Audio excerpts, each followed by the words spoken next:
Now, I said to you, stand by and we talk about self-defense.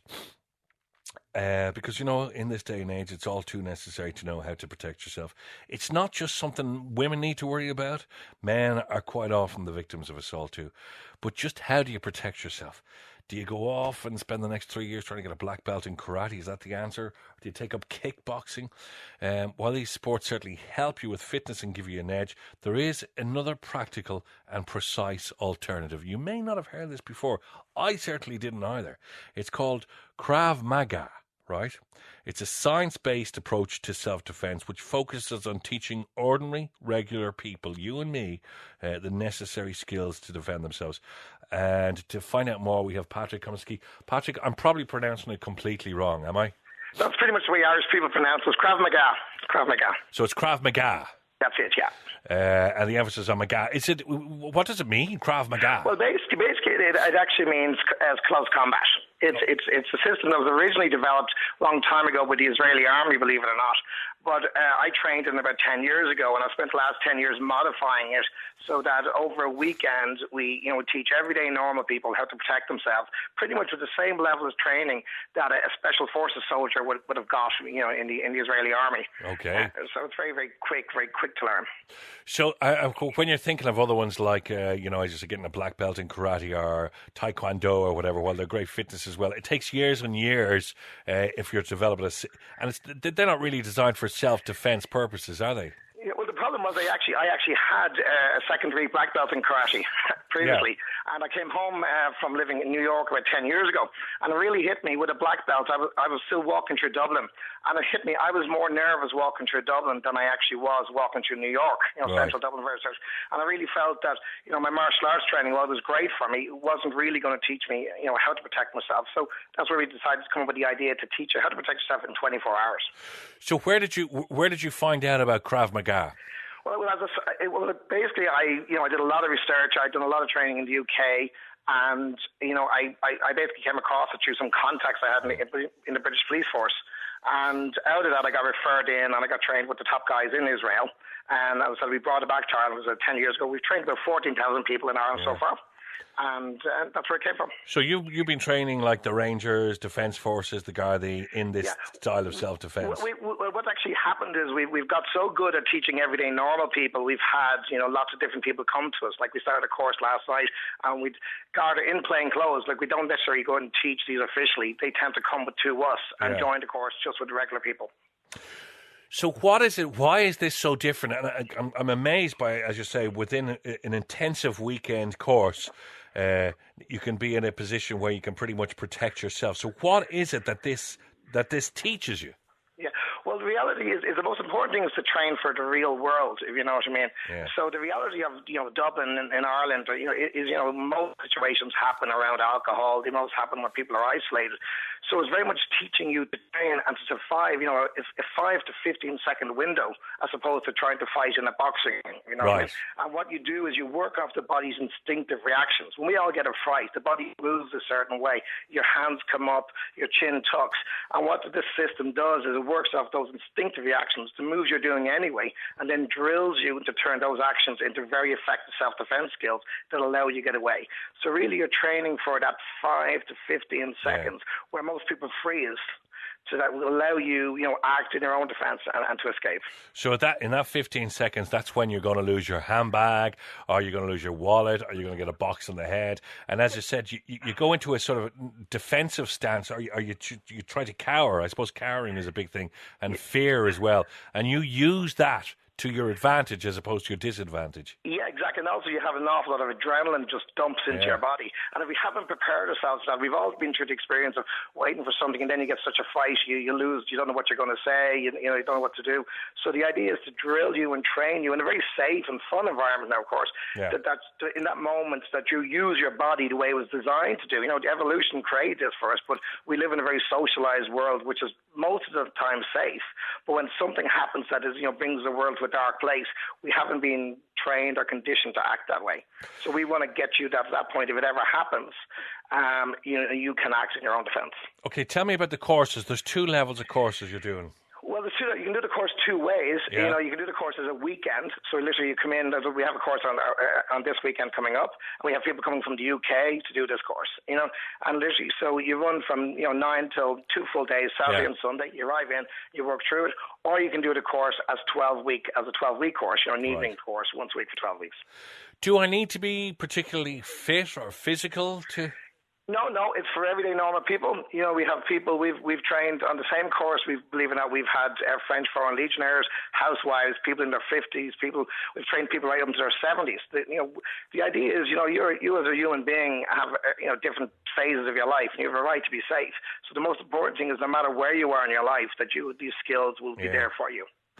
The other thing as well, as I was reading about this, is there's two elements. Obviously, the physical element, but the other one is the psychological element, which is probably more important in some ways. And this is how to understand victim selection. Yeah, well, I'm actually a trained psychotherapist as well. I took this up as part of my overall training. Yeah. And the facts are, there are ways that the bad guys, and this has all been researched and studied, select victims.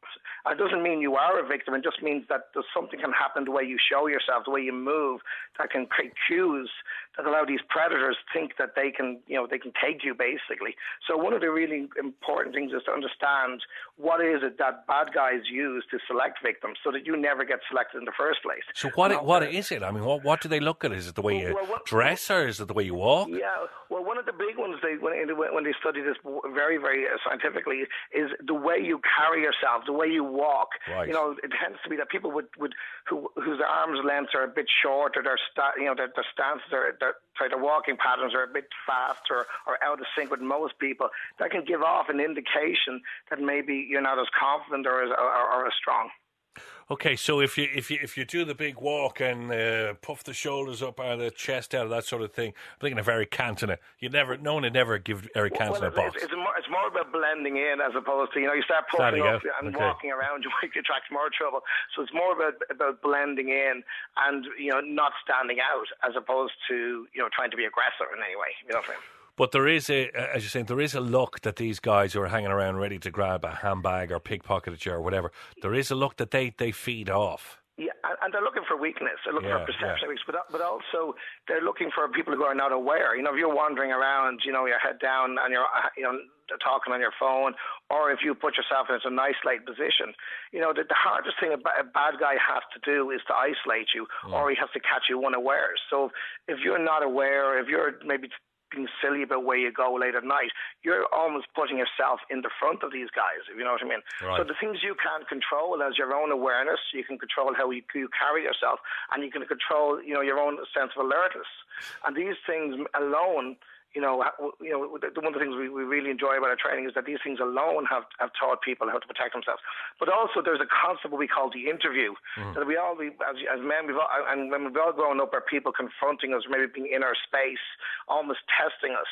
So one of the things we do is we teach you how to fail that interview, if you know what I mean. Right. There's a way you can behave that is not conducive to you being selected as a victim and can deter people. And then, of course, you have physical skills, very effective physical skills as a last resort. So you have this issue where you have this method. If people are coming into your space and they're slightly threatening in a sort of voice wise and physically, there's a way you teach people a way of maybe talking themselves out of that. Yeah, we also teach you to recognize for what it is. You know what I mean? Where people will use space to assess you. If someone goes right up to your space, you may think, they don't understand space. The fact is they do. We all often advise women that men may take up an inappropriate space to see what you will do. Yeah. And that if you can ignore that, you're telling them that you're almost, you're not going to be a person who's going to stand up for yourself. Okay. So and what these guys want is a victim. They don't want someone who's going to stand up for themselves. Well, that's just what I'm thinking as well. And if they invade your space and you don't react and you just let them invade that space, you've shown them that you're not necessarily going to take any further action if something happens. Yeah. Okay. What ages do I need to be if I want to get involved? The way we operate is it's over 18s typically, but what we found is we've had a lot of parents want to do the course with their children. So our rules are basically over 18s on your own, but a teenager and over 16 can come with a parent. All right, okay. And again, were you saying the couples do it together as well? We've had usually it's one couple one half of a couple does it, and then they make sure the other does it. That's one of the big things. We are getting a lot of in this course this weekend, husbands and wives, boyfriends, girlfriends doing it. Almost there's something to do, but of course I actually reckon it's the guys who really want to learn to protect themselves and just pretending it's for the girlfriends. And the big thing, as you say, it's not a case of protecting yourself to the extent that you get into this big rumble and this big fight and you start batting the head off each other. It's just to get you out of a situation as quickly and as easily as possible. Yeah, it is basically about living a safe life. You know what I mean? Yeah. And the reality is that, you have to take responsibility for your safety. So oftentimes it's naivety that leads people to be assaulted. Of course, it's no one's fault.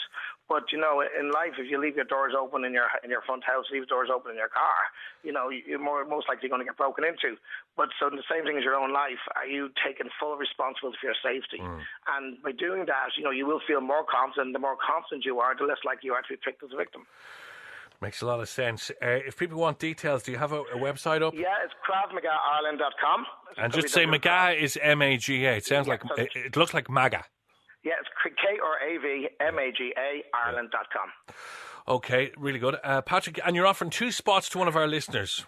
Yeah, what we're saying is, you guys came on to me, it's a great idea. We have a course this weekend. It's the 15th, 16th September. 2 people come to you guys and maybe give a good reason why they'd like to do the course. Obviously, people of good character. Yeah. And we would be delighted to let 2 of those people take the course this weekend. Okay, and then we could have a chat with them next weekend, or maybe I could run up on them in a dark alley and see how they react. Or maybe not. All right, Patrick, good talking to you. We'll get that organised. All right, see you now. Derek, how are you? Colm, how are you doing? Not too bad at all. You'd be very interested in this, yeah? I would, and I had actually looked into it in the past. Really? Okay. Over the 12-week period, but obviously working shift work in my job, it just wasn't very practical. So you need it as such, you would like to have it for your job? I shouldn't need it, but I would like to have it. Yeah. You're a paramedic, so you're being a paramedic, you're in the front line of many things. I am, and I have been in the past, so I feel I could benefit from this course if you're willing to send me on it. Have you actually been assaulted on a daily basis? Well, not on a daily basis, but have you been assaulted in the job? I have. I've been assaulted a couple of times, unfortunately, one serious, one not so serious. It's just basically the drawback of the job sometimes. And is this when you're in the A&E, or is this when you're pulling up in the ambulance? No, this is when we're dealing with, I suppose, for want of a better word, patients. They just sometimes become aggressive, either through drink or drugs, and unfortunately we're in the firing line. So you could actually be going along to treat somebody who could be lying on the ground with their head split open, and then you then become the victim because you're trying to help the guy. Exactly. And do you get any training, Derek, to sort this out, or in some way to deal with this? I tell you, I did a course through the job about 10 years ago, non-violent crisis intervention, which is basically talk them down and breakaway techniques. But like I said, it's been 10 years since I did anything like it, and I think we need to take it up a gear now. So yeah. And when you go out on a nightly basis, is that at the back of your mind? Is it at the front of your mind? Is that something you're aware of all the time, that you could be putting yourself into that position? Yeah, I think it's something that we're aware of most of the time that we go out, particularly into what we would call, I suppose, hazardous areas. Yeah. Obviously, I work out at Tala. The people at Tala are fantastic, but unfortunately, there is a small minority out there that would, see you as confrontational, so to speak. And all you're doing is trying to give them assistance.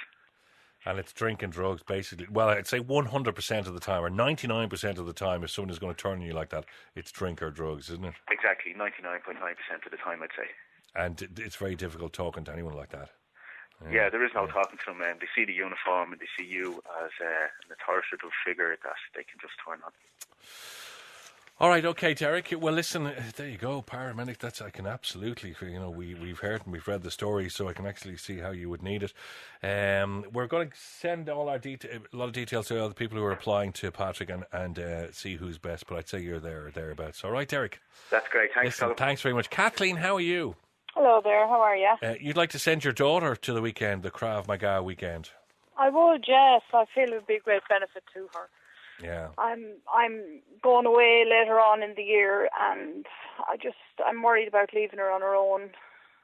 Maybe some people say, well, you shouldn't leave her, but she wants to stay here in Ireland, Right. and I just feel it would be good for her to have it. You know, she could sort of leave the house with confidence, or, you know. So your husband is in Australia?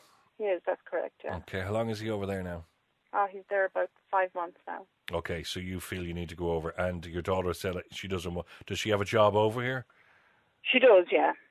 So she's happy. And to stay. like she works in a bar, and she would have to walk back to the car now at night on her own, late at night. You know, it could be 1:30, 2:00, 3:00, depending on whatever time they finish work at. You know, I just feel it would be a good tool for her to have. Absolutely.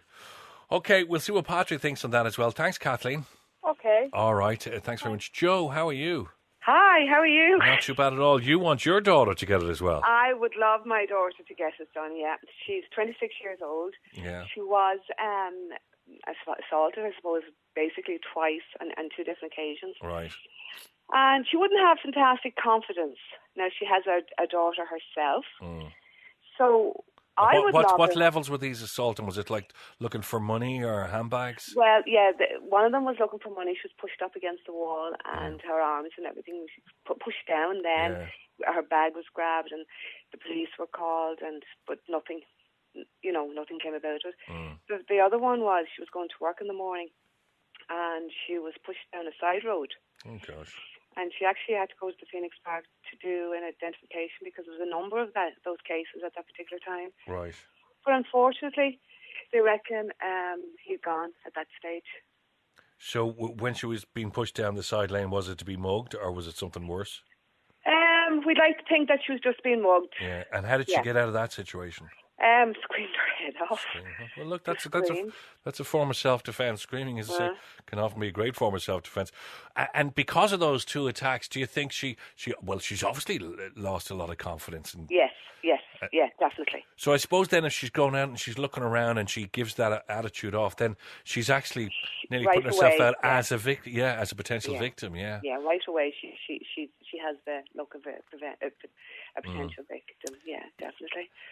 And, something she could bring it home to us, and she could teach us what she learned as well, so a lot of people would have benefit from it.